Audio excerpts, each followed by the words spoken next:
I'm Steve Garrett, and I'd like to talk to you a little bit about the responsibilities of being a member of the board of directors. You know, one of the things that is interesting is that there are people who really want to be a member of the board of directors. They like being the boss. They like making decisions.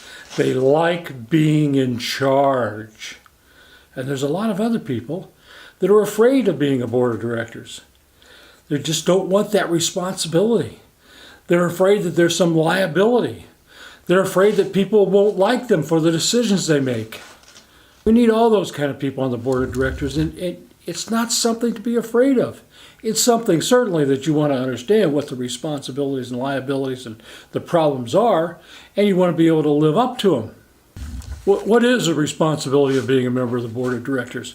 Well, the first great responsibility is to be prudent. And that's really the standard by which almost everything is judged on a board of directors' responsibility is they call it the prudent man rule. Would you do something that would be prudent, judged by other people's standard of what is prudent? The next thing that's required of somebody who's going to be a member of the board of directors is that they participate. They attend meetings. They participate in discussions. They vote. Constantly abstaining from votes is not participating. Not showing up for meetings is not participating. Showing up for meetings late and leaving early is not participating. And I think you ought to understand one of the problems here is that as a member of the board of directors, your responsibility is no less because you're not there. Your responsibility is no less because you abstain from the vote. Participate. That's a requirement to be a member of the board of directors. It's a responsibility to be a member of the board of directors that you participate. The other responsibility of a member of the board of directors is to be informed. Now, a really well-organized organization is going to give you reports in advance, and you need to read those reports. You need to think about those reports. You need to put a little thought into what they say. When you come to a board meeting, don't go to sleep. Listen. Be informed. One of the great responsibilities of the board of directors is that they delegate things to other people. You know, in so many places where I have seen a board of directors who have failed, they often fail to delegate. They become the committee of committee chairman, and then as the committee chairman, they become the one-man or one-woman committee who does everything.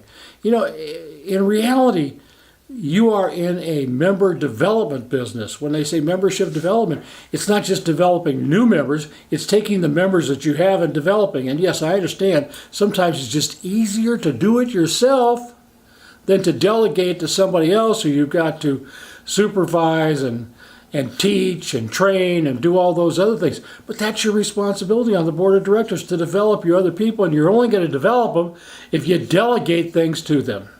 One of the great responsibilities, I don't know if it's the best, the biggest, but listen, the board of directors are the people that establish the goals, the priorities, the visions. They're the ones that set the standards for what is it we're trying to accomplish here. That's the job of the board of directors.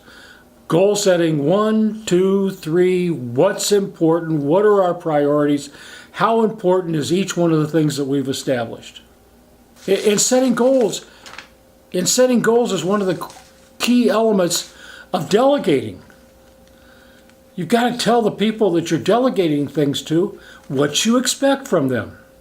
And we'll talk a lot more about that when we talk about policy governance. Another key responsibility of the board of directors is to investigate. And